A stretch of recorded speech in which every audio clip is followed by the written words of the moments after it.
Let's return to This Week in America. Here's your host, Rick Bratton.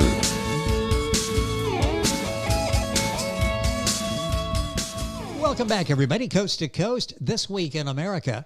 Joan Hunter and Stephen Cobos have done it again with their fast-paced mystery thriller historical fiction, The Only Truth That Matters. It's May 1944, and citizens are anxiously awaiting the Allied invasion of Europe, while a gang war is brewing in the streets of Los Angeles. Cliff Thoms, an attorney forced from the DA's office, now in private practice, and Lou Gomez, a homicide detective dogged by his checkered past, encounter gangsters fighting for control of the black market, the staff and patrons of illegal casinos, and a movie studio fixer who will go to any lengths to make problems disappear. The story provides a window on the wartime home front and the realities of the air war in the deadly skies over Germany, as we follow the traits of Cliff's client Zoe and her family. While their husband and older son are employed by mobsters and her younger son serves as a bombardier overseas, Zoe, business consultant and psychic, assists Lou and Cliff in their search for a pair of killers. Like in the preceding novel, The Truth Won't Help Them Now, Cliff and Lou struggle to sort through the lies and betrayals and mete out some rough justice. Joan holds a Master's of Arts in Spanish and a PhD in Education from Claremont University, worked in public education for more than 40 years. She retired in 2003. Until recently, she and her husband lived off the grid on 20 acres of forested land in the Sierras, where they cultivated giant sequoias. Stephen Cobos earned a Bachelor of Arts in Social Sciences and Religious Studies from UC Santa Barbara, a Juris Doctor degree from the University of Laverne, recently retired, practiced law for 12 years, followed by a 21-year career teaching classes for adults. Stephen and his wife, 2 adult sons, live in Southern California. And Joan Hunter and Stephen Cobos, authors of The Only Truth That Matters, back with us on This Week in America. Stephen and Joan, welcome back to the program. It's great to have you with us. It's great to be here. So much to talk about. You've done it again, as I said, with this exciting book. I need to do some background there because you've got some really interesting characters, and they evolve during the course of the story that you're telling. And we had a chance to talk about the preceding novel, The Truth Won't Help Them Now. How is this book related to the earlier book? Sort of catch us up on how this is related. The book, in some ways, is like a family history. So the first book started off in 1939, and it has Zoe Woolfolk and her sons. One of the sons is my mother's father. So we're following the family along, but then we set it in a historical context and wrap a murder mystery around it. And I might add that when we're talking to Stephen and Joan, this is a mother-son writing combination, which really makes it interesting. And we'll talk about the concept of working together and if mom is right when there's some disagreement where the storyline is going to go. We'll unfold all of that on the program today. Joan, are these two the beginning of a series? Because as you read the comments, everybody's like, wow, you've got to keep up with these characters. Beginning of something special, a series? Well, yes, and we think that we're going to write a next book, and instead of being, the first one was 1939, and then 1944. The next one will be probably 1958. We're not sure if it'll be 56 or 58, and we're gathering information now because, you just can't sit down and write what happened then. It has to be very statistically and historically accurate. We even have maps of Southern California in those days because there were no freeways in Los Angeles, yes, for example. So we and then we try to drive the way we're driving so that if a person knew the area, they know exactly where they were. Yeah, that's what's so fascinating about what you do is the research that goes into that. Stephen, there's a lot of time spent doing research, and we're seeing different eras. You mentioned the next one will be set some years in the future. In those specific years, the characters are aging.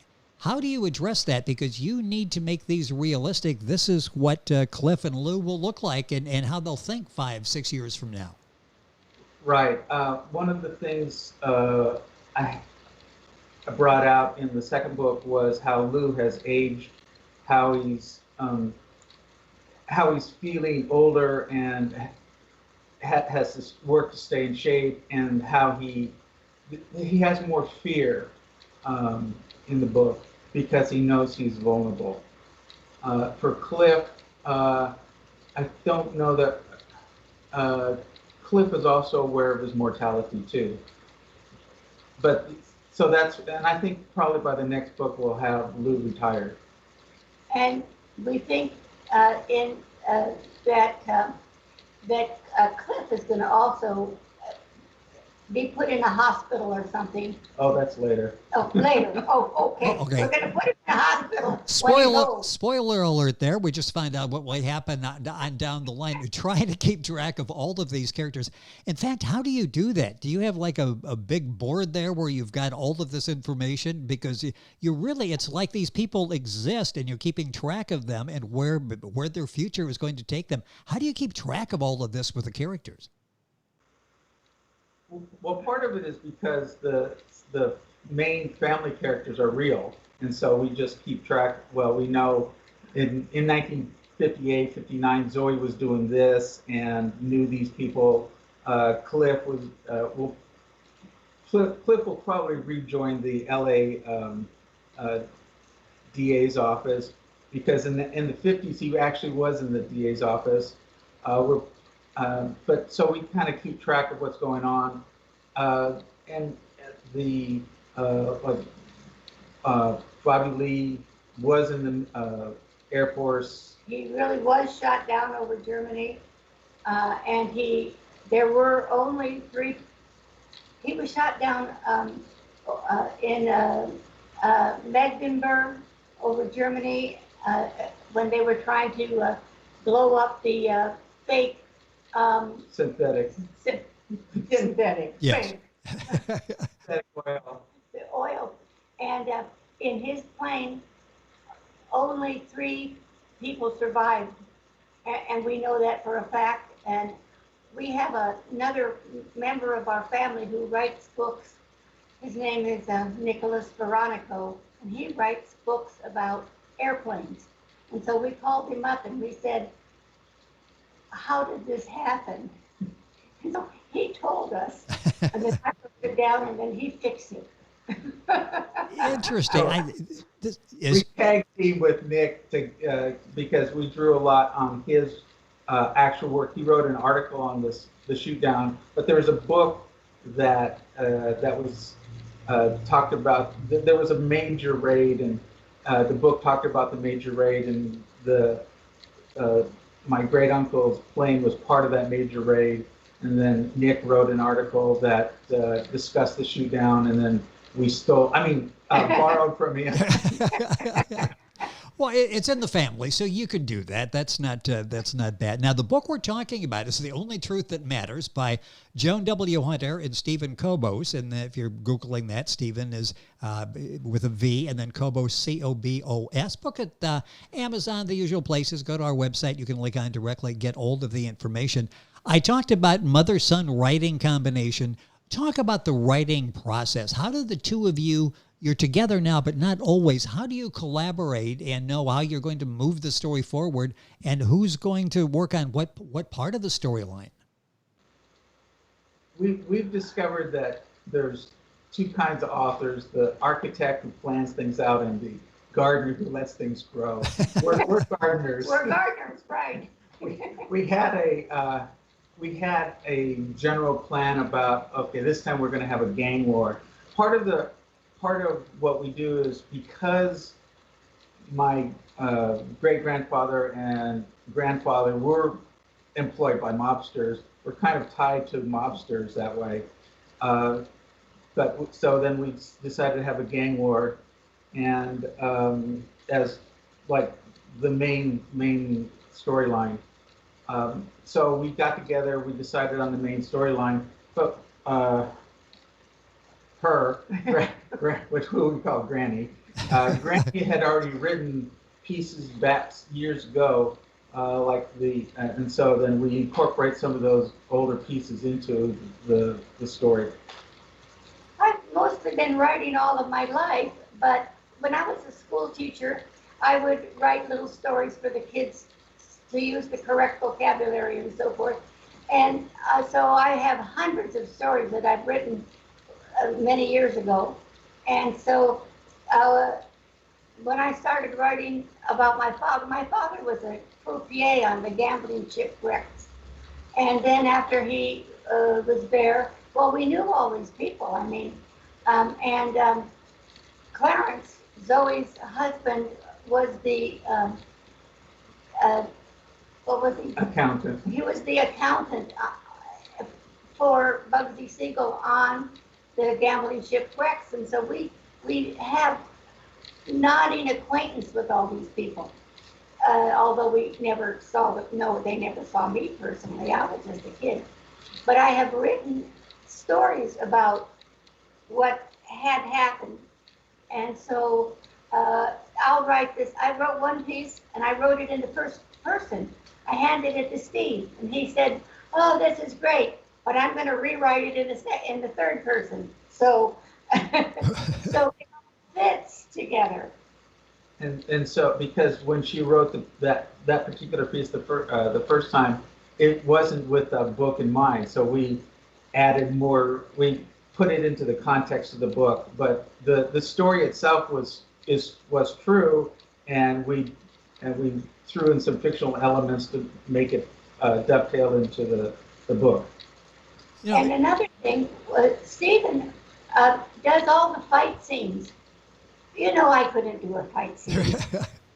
He has to go. He has a friend who teaches him what to do so that he doesn't get killed in any of the fight scenes. And his friend says, "No, you have to put your arm this way. No, you have to put your foot that way," and all kinds of things, because then it's true. We know what's happening. You know, and that's why the books, the first book we talked about, The Truth Won't Help Them Now, and the new book, The Only Truth That Matters, why it's receiving such rave reviews and people really love it is that realism, that element that, okay, this sounds realistic to me, and it is realistic because you do such extensive research. And talk about the characters, too. I'm fascinated by this. So all of the main characters in the book are really based on people that you're familiar with, right? Yes. Lou is mainly an invention, although I was passingly familiar with the LA detective who has Lou's physical characteristics and a little bit of his background, but there's separate individuals, of course. But Lou is not. So Lou is mainly an invention. Cuckoo. Cuckoo, yeah. Cuckoo was physically based on a martial arts, Filipino martial arts instructor I had. So I mean, we draw from real life, but you know the characters in the book have to serve a particular purpose. So they serve their purpose, and their personalities are designed so that they can fulfill their functions.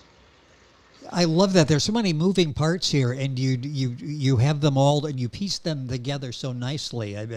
The narrative is excellent during the program. It keeps escalating as the story goes on. Joan Hunter, Stephen Cobos, the co-authors of The Only Truth That Matters. This is their new book, and I called it historical fiction, and it really is. It's historical because it is based on what actually was happening in Los Angeles, in the world during that particular moment in time. And Joan, in the book, there's a Joni. Is this you? Is this somebody based on you? That was. I have a sister, Caroline, Joni and Caroline. We were always called Joni and Caroline, even though I'm 3 years older than she is. I'm real short. I'm not even 5 foot now. And so when we were little, we looked like twins. They thought we were twins because Carolyn's regular size and I'm real short. And so many times when I'm writing this stuff, I write it as the twins. But yeah, Joni is me. The book is such a fascinating read and a lot of different elements in that. The book's available at Amazon, The Only Truth That Matters. The video of this interview, by the way, we're talking to them via Skype from California, will be up on YouTube on our YouTube channel. If you go to thisweekinamerica.us, you can link on to videos and watch this. Watch the other interview we did a couple of years ago. The first book, The Truth Won't Help Them Now. Stephen, what's interesting is there are a number of elements to this. Talk about that. This is part thriller, part mystery, love stories. You've got supernatural. You've really woven a lot into this, which really makes it a treat for the reader to be able to read the story and enjoy it. Talk about blending all of those elements. Partly it's because we try to stay with what's real. There's the fictional elements, which are the gang war we made up, but the setting of Los Angeles during rationings and people with the black market and the mobsters trying to control the black market, all of that's real. The stories about trying to deal with the rationing, all of the Bobby Lee story is true to life. So there is a lot. Going through the series is family history, and so that gives us a timeline that's realistic. And then when we research it, no one wants to read about our family, just myself. But the murder mystery part is laid on top of that. But it's not exactly genre. It's not just limited by that genre. Right. But it's also not just a family autobiography. Part of that is just the fullness of life, and when you focus on the fullness of life, try to bring in all of those elements that exist, it becomes more realistic and less genre bound. And another thing is, when we were writing about what we know and what we researched, when we were finished and we saw what we had,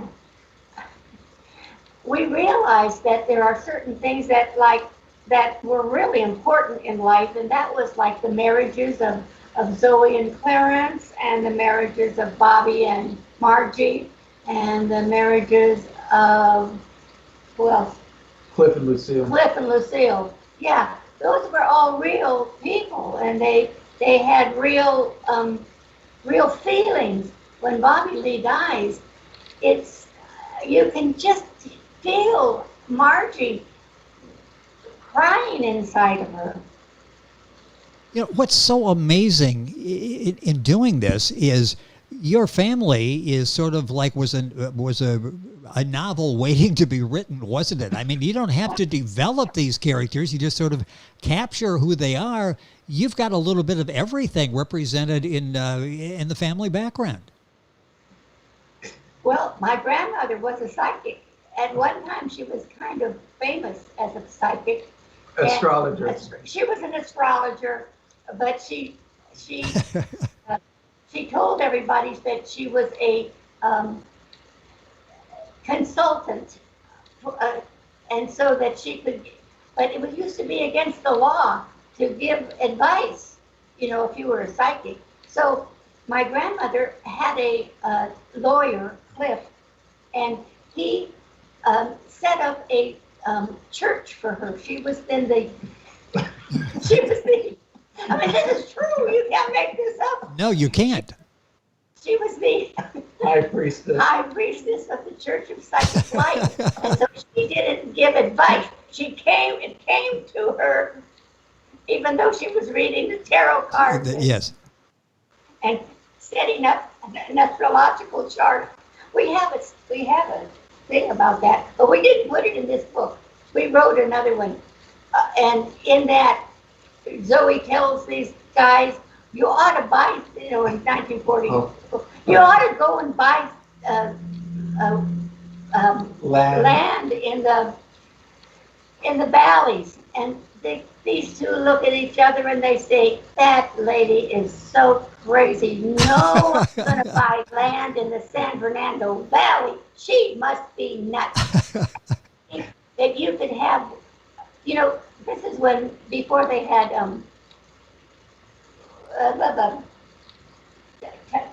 radios. No, not yes. radios. Televisions are so so sometimes we write more than gets in the book. That we couldn't fit that in gracefully, so that got left out. Well, there's a file card you put away. I bet your family reunions 15, 20 years ago were a riot. I bet that was fun to get everybody together. I bet they lasted for days and everybody wanted to go. I mean, what a colorful group. And a couple minutes left. But what's interesting is you've got all these different elements, and what you're doing is not a documentary. This is like a real story.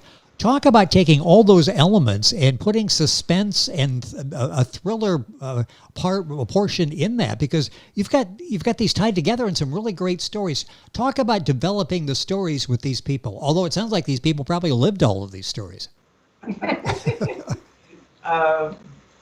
The mafia stories. For example, when we have Lou trying to investigate, and he goes from illegal casino to illegal casino. Those places were where my grandfather actually worked, and so Granny was saying, "Oh yeah, there was one place in the basement of the Cress department store," and I'm like, "So I'm saying Cress?" So I had to research that. Yes. We found various Cress stores. And then there was so when he's going through, when Lou is going through the places, we're using real places. The Italian restaurant is based on, I think it's Joe's. It was downtown LA. Little Joe's or something? Little Joe's, yeah. Yeah, Okay. and so I talked to my dad about, well, have you ever been there? And he said, oh yeah, and he would tell me what it was like on the inside, so we did that. The Crest, you described the Crest to me. There was a warehouse, a furniture warehouse. So all of those various investigation were actual real places. Is this the one where I had them